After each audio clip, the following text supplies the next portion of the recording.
Hey guys, welcome to day, 80 of Get Down and Do It.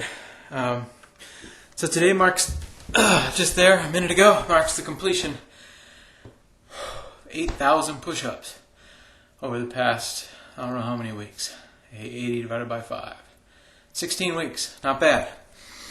8,000 push-ups, it's pretty good. Seems like something, doesn't it?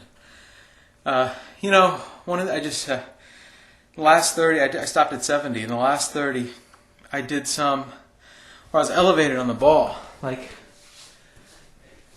let me see that.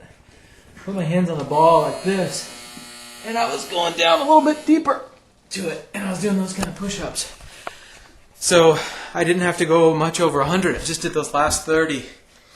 You know, usually sometimes I'm always saying, well, I did 125 or did 130. But those last 30 were tough, doing those elevated push-ups. So if you've seen those things that you can buy at stores where it has a hand grip that sits about 4 or 5 inches off the ground, I think those would be good for people who really want to get serious about push-ups because you go down further and it's really taxing. The only other thing I wanted to say tonight, tonight's Monday, is one of the interesting things when you have a blog that's not really meant for a video blog, that's not really meant for general viewership. I guess I can't picture anybody just constantly watching this blog. And you don't get a lot of viewers. You know, it's not like I'm providing entertainment or really that much information about doing push-ups. I'm just kind of doing this for myself as a record of that I did these. But one of the advantages is you can respond individually to comments and criticism. So I wanted to do that today. There's this one reader or viewer I should say, who comments that I should show the push-ups because that's what this is about. And how do I know I'm just not pulling some big scam on everybody, saying I'm doing 100 push-ups a day but not really doing them? And I have to say, if that were my big joke here, to produce a video every night of the week, 5 nights a week, to say I'm doing push-ups and not actually doing them, that would be pretty much about the stupidest thing I could imagine. Because it takes longer to post the video than it does to do these push-ups. And I think that even though I don't show push-ups all the time, because I personally think that would be boring, I think you can pretty much tell that I've done them because I'm usually out of breath. But at the end of the day, what does it really matter if I did them or not? I think what's going on here, if I might insert a little of what is known as owl medicine, owl being the bird, into this discussion. I think what's going on here is this person has trust issues, and it's very interesting to me to see someone display their trust issues in this way. If someone is taking the time to actually accuse a complete stranger of something as ridiculous as wondering, oh, are you really doing these push-ups or not? Then what does that say about the part of your personal life that relates to trust? If you don't trust a complete stranger, what about the people who are in your life? Maybe that's the kind of trust that you should be working on at this time and examining. Do you trust your wife? Do you trust your mother? Do you trust your siblings? Is it your best friend? Is there some issue of trust that's cropped up in your life that causes you to act out in this way? That's interesting to me because I would guess that there probably is, but I don't know what it is.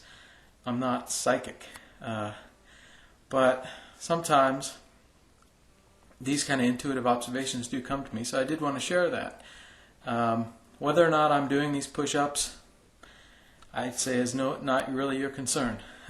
It's neat that you are concerned about it, but that's probably not what's going on that's important in your life at this point, and that's my opinion. I'd say what's going on that's important, my guess, is something to do with trust. Whether or not I'm actually doing them, that's something for me to deal with, I guess. I am. I'm doing them. I'm doing them every night. That's my commitment.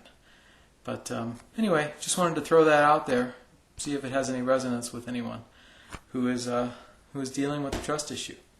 But my God, I mean, you go on YouTube. I'm sure there are people who are pulling off scams all the time in terms of various feats that they're accomplishing and various claims that they're making.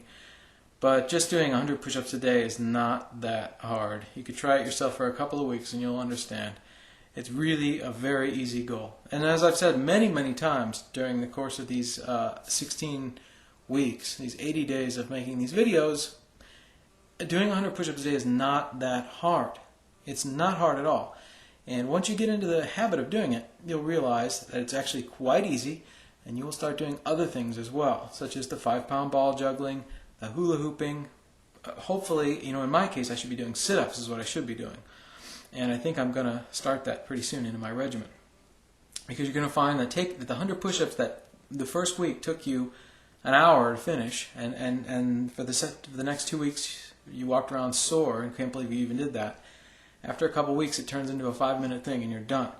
But you've already established the habit, and so you expand that habit to include these other things such as the such as the sit-ups or the hula hooping or the rebounding or whatever it is you're going to do.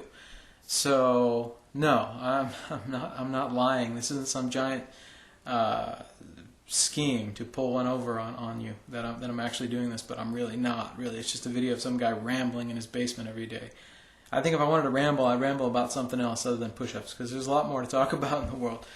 But anyway, that's it for tonight. I'll see y'all for tomorrow for day 81. 81 is a good number. There's a good highway in Pennsylvania, 81. 81 is 9 times 9. 8 plus 1 is 9. That means something, right? I don't know.